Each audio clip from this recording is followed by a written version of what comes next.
Thanks so much for joining us today on this. And for everyone watching back in India, can you briefly tell us about the history of Alienware, a short version of what you told us this morning? Sure. So we started Alienware back in 1996 as a regular PC company. It wasn't even called Alienware actually at the time. And around 1998, we kind of found our niche in building gaming PCs. We were gamers ourselves, and a lot of friends came to us and said they needed help building gaming PCs. It was very complicated back then to be able to do it. So that they can play games like Doom and Quake with us online, and online gaming was just starting through modems and ISDN internet lines back then. And we realized that there's a fair amount of people out there that kind of want to play games on their PCs. We had been doing it, but we didn't really know that there was going to be so many people out there that wanted it as well. And that was what gave birth to Alienware.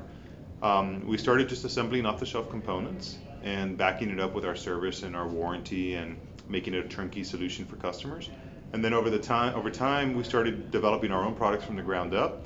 It started with our Predator chassis, which we introduced around maybe 2001 or 2002. And that was a really radical design for a new desktop. And then we introduced the world's first gaming notebook, our own self-designed gaming notebook, the world's first water-cooled desktop, and then the innovation just kept rolling until 2006. We made the decision to partner with Dell. Dell was a really good potential partner for us at the time because we had very similar business models, but we had very different brands. Dell had the Dell XPS gaming brand back then, and we had the Alienware brand, and they were kind of on different tiers.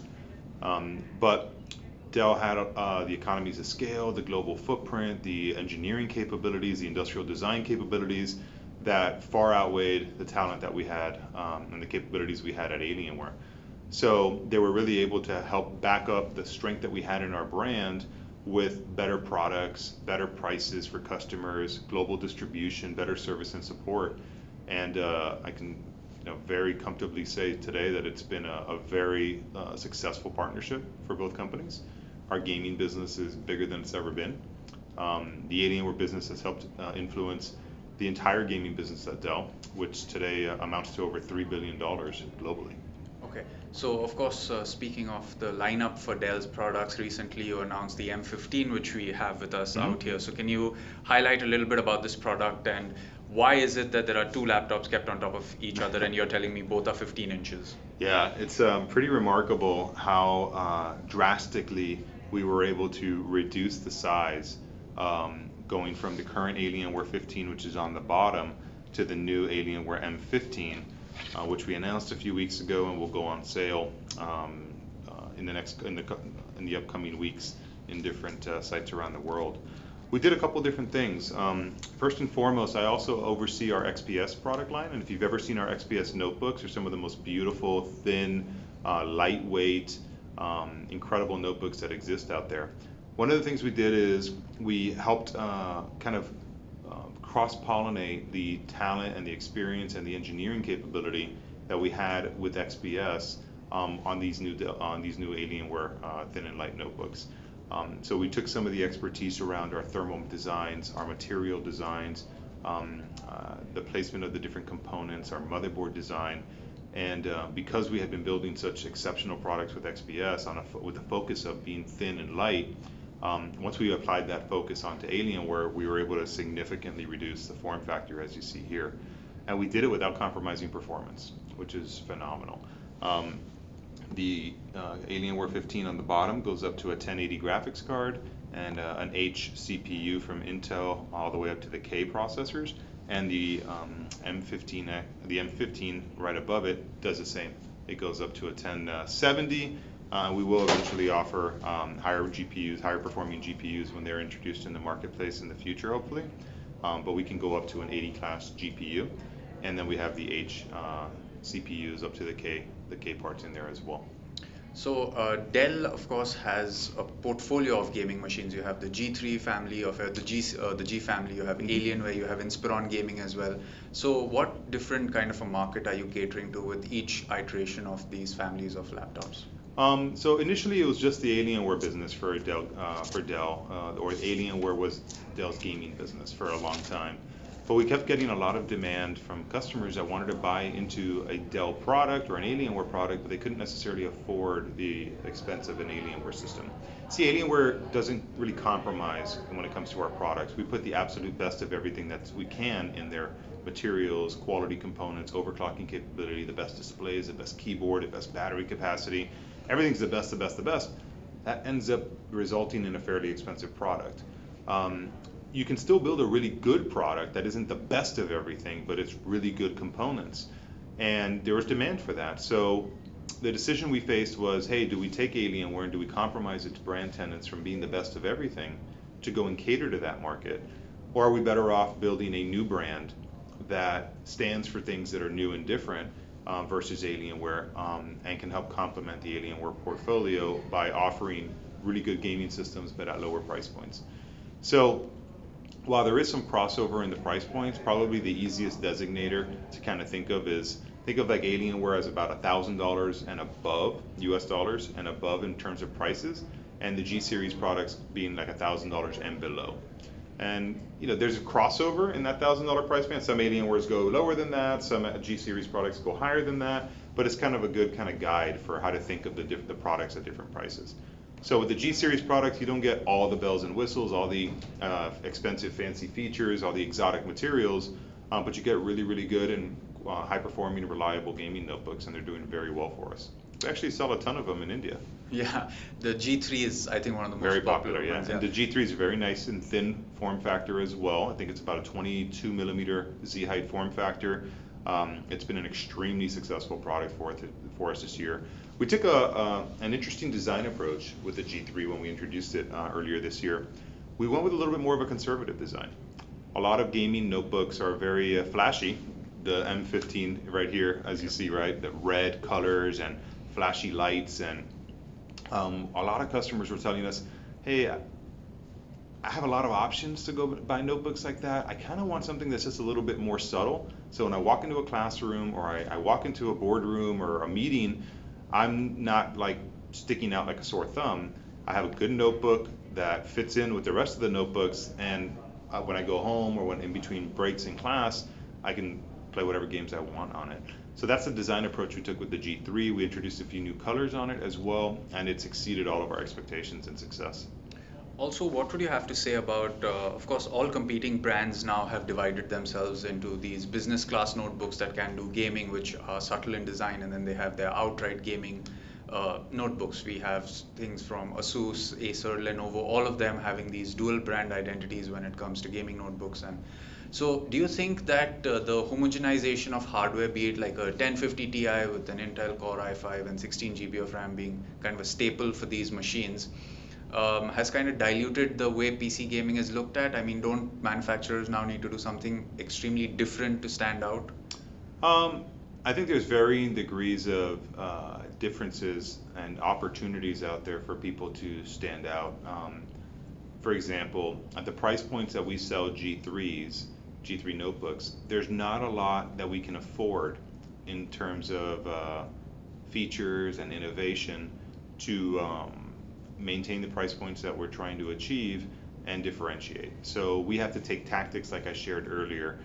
We have to just make design decisions and say, look, everybody's got these flashy black and red notebooks. How do we maybe approach the market a little bit differently and not introduce another flashy black and red notebook, but instead say, hey, here's a little bit more of a conservative design. It's thin, it's sexy, and it's completely gaming, designed for gamers in the sense that it's got all the gaming hardware you could possibly want. As you start moving up the stack, it affords us the ability to invest more in innovation beyond the commodities, whether it be our industrial design, our software, our command center software, for example, which is a huge investment for us and allows us to do some really interesting things in the user experience around these devices.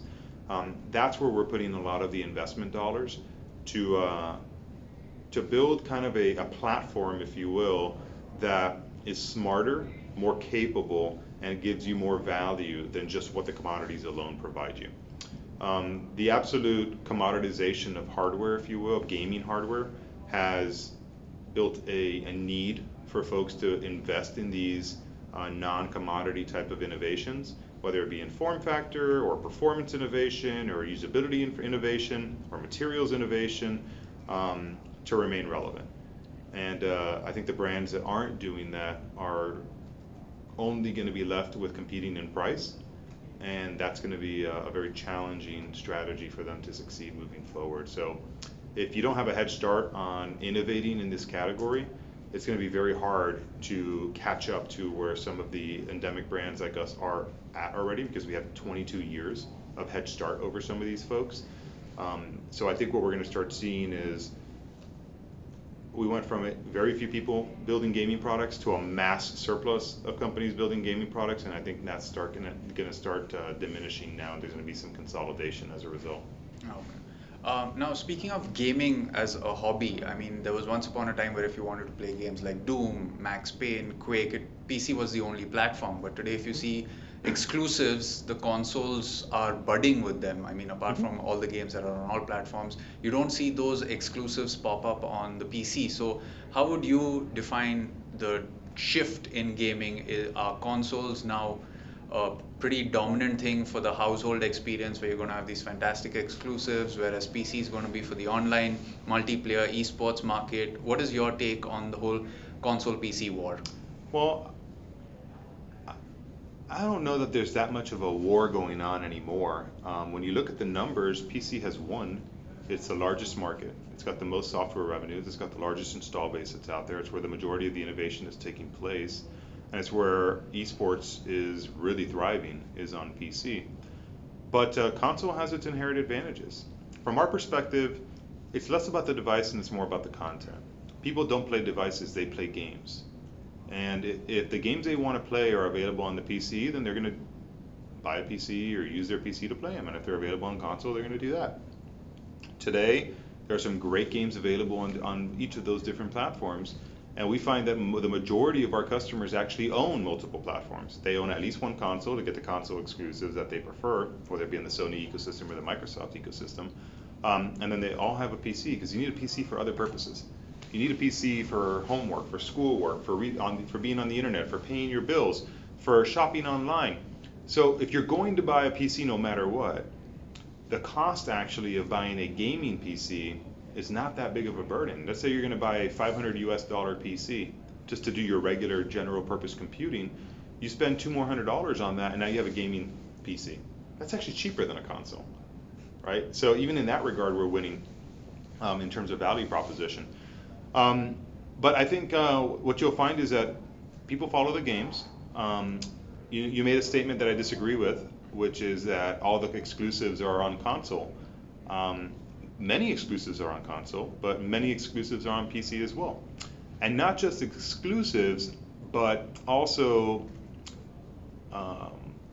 titles that are older but are still being played by tens of millions of people are only being played on PC. They're not being played on console. And I'll give you some examples. Look at a title like League of Legends, only available on the PC. A title like PUBG, it came out on the PC months before it came out on the console. You go into titles like Team Fortress 2, CS:GO, StarCraft 2, whether they're PC exclusive only or they once came out on console and PC. Nobody's playing them on console anymore, but they are playing them on PC because there's a strong install base of people still playing that title, and there's a strong esports infrastructure and competitive platform for those types of titles. So I consider them now to kind of be exclusive because they're not available on the other devices. So I think there's plenty of exclusives on all devices. I think there's no death of any one of them emerging anytime soon. I think that they're all going to continue to thrive, some more so at times than others. But having multiple platforms, having multiple value propositions, we have to be smart and know that that's good for gamers, and therefore it's good for the gaming industry. And first and foremost, that's the most important thing any company that's building products in this category needs to be focused on, is how do we ensure that gamers and gaming thrive? Because if it's not thriving as a whole industry, then we can't thrive within it. So we're not here to bash consoles. We want consoles to thrive. We want them to succeed. We want our customers to purchase consoles. We're not at a war against them. I want customers playing games on their mobile devices. I want customers to have games anywhere and everywhere they want in their life. Because what is once only a mobile gamer will eventually elevate their experience to being maybe a console gamer, which may eventually elevate their experience to being a PC gamer. And the ecosystem and the industry feeds itself as long as we're nurturing it entirely. And that's the responsibility, and that's how we look at our role in the industry. Okay. Now again, picking off a concept that Microsoft has been marketing, which is their Play Anywhere platform, right? You can start Forza on your Xbox, and then if you're carrying your laptop with you, you could continue playing there. They've recently spoken about cloud gaming, which is also something that's there now. Of course, we all know that to get the best experience, you need the hardware right there and there in your living room, a 1080 with a Core i9 to get the frame rates and the resolution up high. You don't need that, but that's nice to have. That's nice to have. So do you see cloud gaming as the next step to get games more accessible to people who would not spend $1,000 on a laptop, but they have a $400 entry-level machine at home, but they can still stream games on their machine? Would that be looked at as a foot in the door opportunity to get people who aren't gaming to game and then maybe buy these machines? What's your take on cloud gaming and maybe the future of it?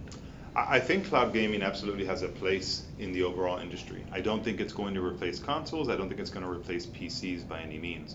I think as long as the internet remains a very volatile place in terms of latency and throughput and traffic and all the other variables that kind of affect online gaming performance, it's going to be hard for cloud gaming and streaming to become a true substitute for the traditional model and how we play today, local playback.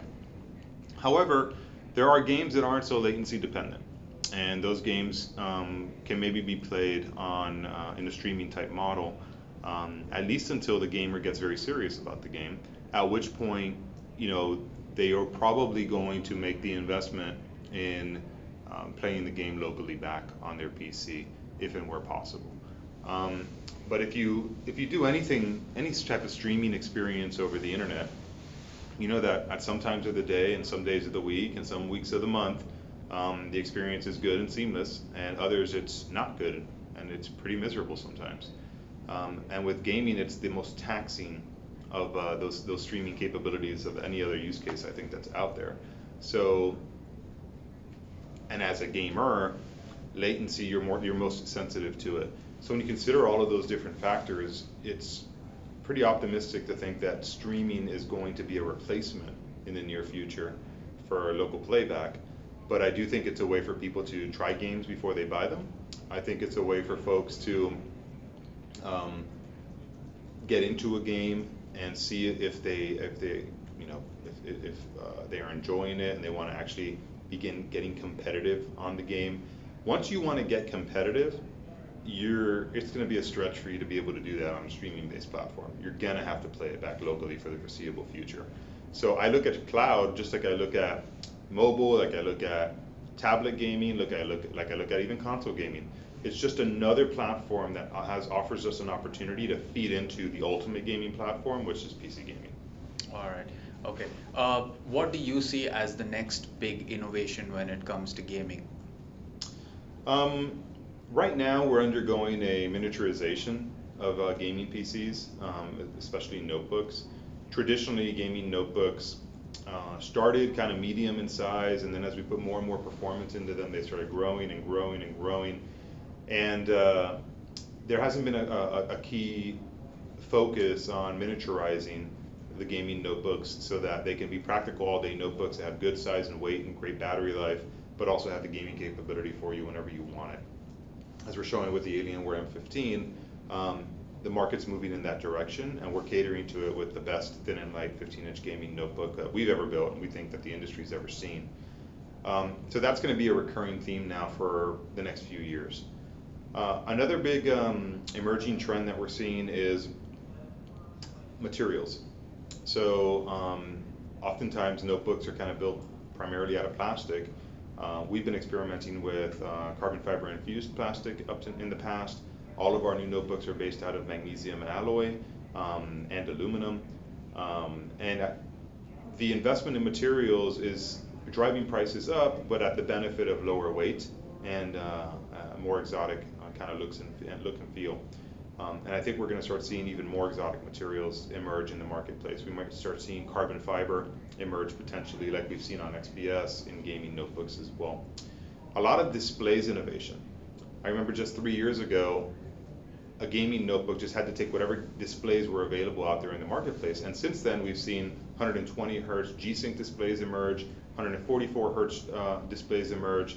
We're seeing people overdrive the mobile displays to get faster response times. And now there's like a myriad of different options that are available out there for notebook panels, which is a great position to be in, but it's also a little bit confusing because there's like 4 different gaming panels out there or on the horizon.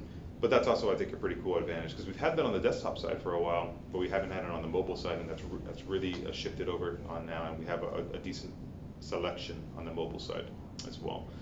We're going to continue to see more and more performance packed into these form factors. I think we're going to continue to see more and more exotic designs on desktops.